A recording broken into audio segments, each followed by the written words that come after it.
Danica Fallon for Boxing News here with Dave Allen, Nigel Travers. So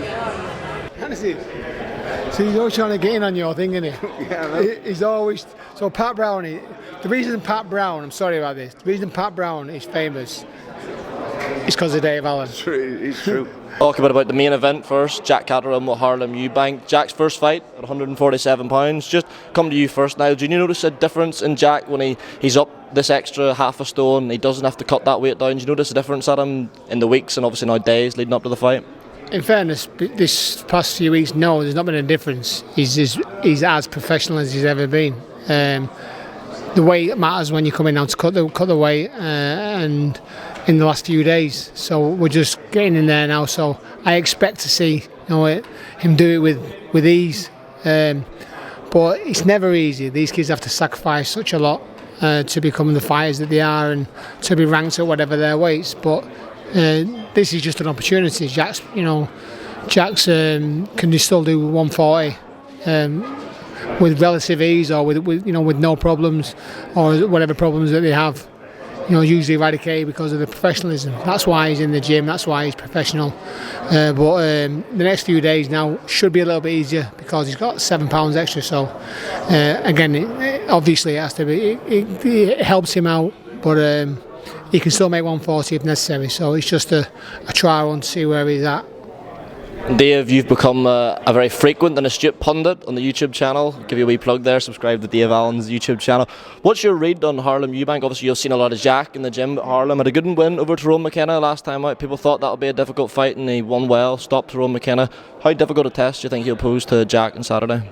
Yeah, obviously over the years I've been lucky to train everywhere. With Tyson Fury and Kell Brook, and I probably put Jack in that bracket really with the elite fighters I've trained with. I think he's that good, really good, isn't he? So I think Eubank, obviously it's hard to say 3 days out. I don't want to be on here saying, well, I think Jack will do this and that, but I personally think Jack's on another level to Eubank completely. The difference in competition is vast, and we'll have to see Saturday, but I make Jack a heavy favourite going into it on what's been done. You can only go off what's actually happened, not off potential and whatever else. I make Jack a big favourite, yeah. And Akib Fayez having to contend with a late replacement opponent, and a good one as well, and Alex Murphy. A lot of people saying that could potentially be a tougher fight than Mikey Gomez Jr. Just a pair he is. Alex Murphy also a local lad, Manchester lad. Expecting a tough night for Akib in there? Yeah, definitely. I mean, we know Alex Murphy very well. Good fighter, very good fighter, and finds himself in the away corner quite a lot.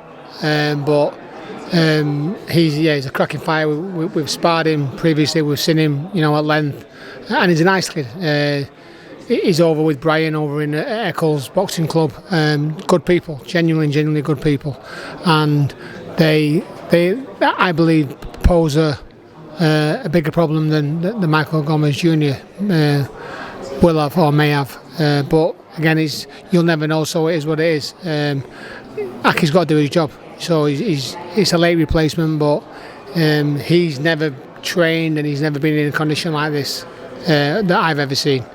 To see him so close to fight day, looking so well, looking so healthy, looking so slim, looking phenomenal and ready to go. So I expect him to do his job, simple as that, and we're excited about Saturday night.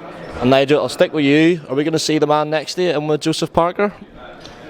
Listen, there's talk about a lot of things, and again, I'm not the business side of it, managerial side of it. I just do the training. But whoever they put in front of Dave Allen, Dave Allen's going to cause anybody a problem, and I'd never back against him ever, because we saw what happened in his last 2 fights. He's performed magnificently, and it's amazing that when you put your mind to something and physically, connect and do it, then it's amazing how good you can be, and that's exactly what's happened. So I'm very proud of what he's done, because he's in his mind maybe he may have thought I'm done, may have wanted to walk away, but it's the resurgence of Dave Allen, and now the fact that they're talking about Joseph Parker, Deontay Wilder, that's these people would never have been mentioned with Dave Allen, a year ago.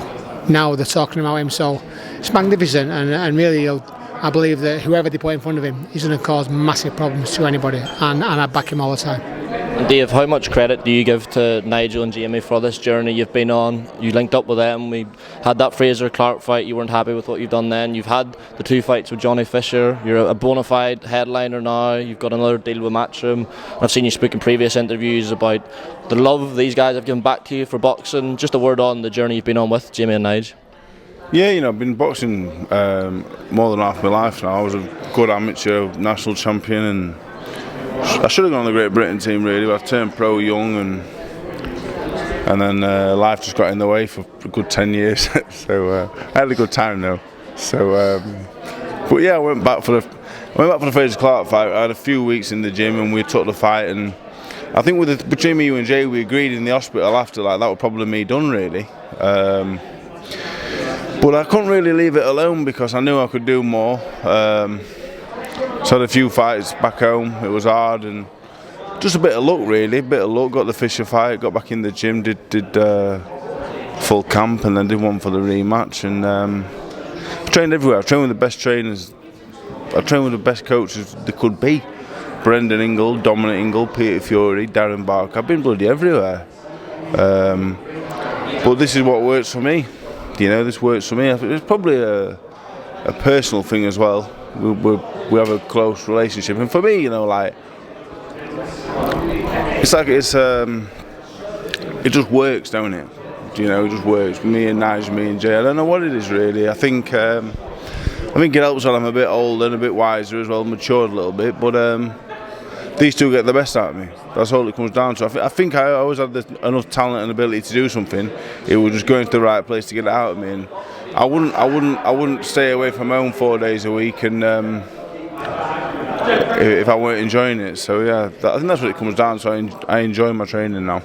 Just a quick word on what might be next. We talked about the Joseph Parker fight, although I watched an interview with Eddie the other day, and sort of reading between the lines, it seems like maybe TKV is a bit more likely for the British title at this stage. Is that a fair reflection, do you think, Dave? Yeah, I expect the TKV fight to happen next. And with a win there, I think I expect to be in with maybe Wilder or something along them lines early next year. So, but you can't look past TKV. I think he's a good fighter. I've watched him. I think we have a lot of similarities. He's got a good jab. He's a good body puncher. But he's also not the fastest. And if anyone wants to stand in front of me, I think I can beat anybody. So I think it's a good match. I think it's a good fight, but I think it's a good match. So he might think the same though. So yeah, I think TKV will be next. I think it's all pending on the British Boxing Board of Control sanctioning him in for the title, which I think we'll find out next week. So if that happens, I think me and TKV will be next.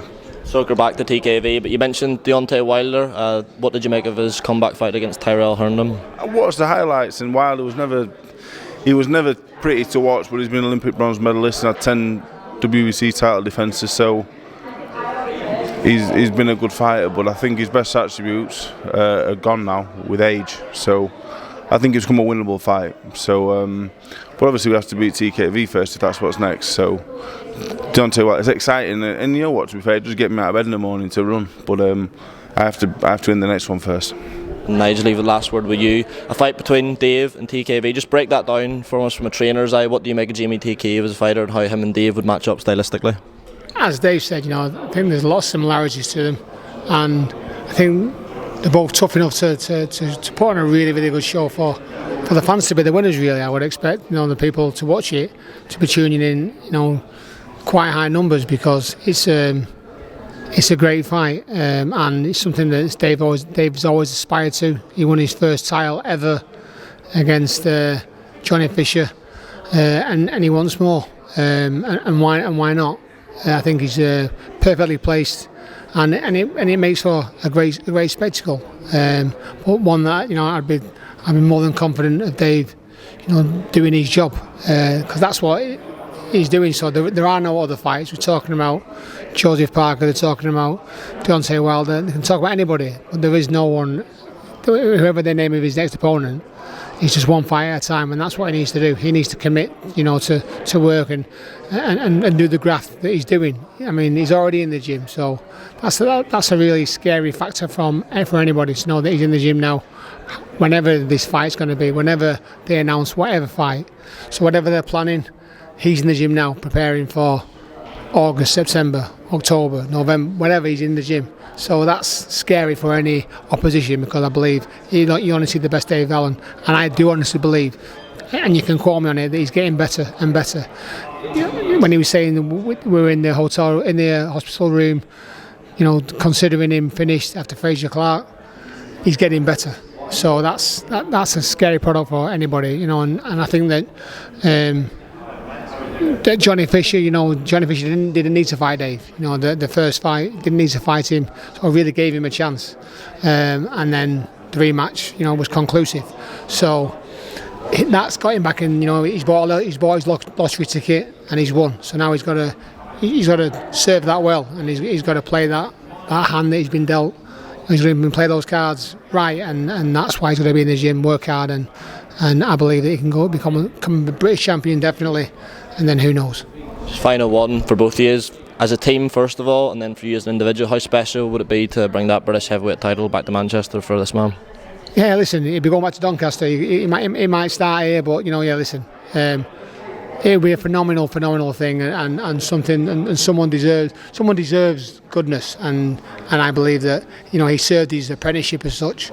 He's had ups, he's had downs, and now it's time to go and grab it by the bull by the horns and see where he goes, and I believe that he can win the British title, and it would be amazing. Same question to yourself, Dave. Yeah, the British title was always what I wanted to win, and I always knew that I'd do really well once I got my nut down and that, but going back to that earlier with Jamie and Nigel, there's no one else that I'd want to make sure I got that credit, because I've been a good fighter for a long time, but do you know what I mean? Like I want to achieve these things with these two. So yeah, it'd be nice to win. Take it back to my old man. My granddad's not here anymore, but my old man would be over the moon. So yeah, hopefully that's next. Yeah. Exciting times for sure. Looking forward to seeing what's next. Cheers, lads. Thanks for the time. Thank you, mate.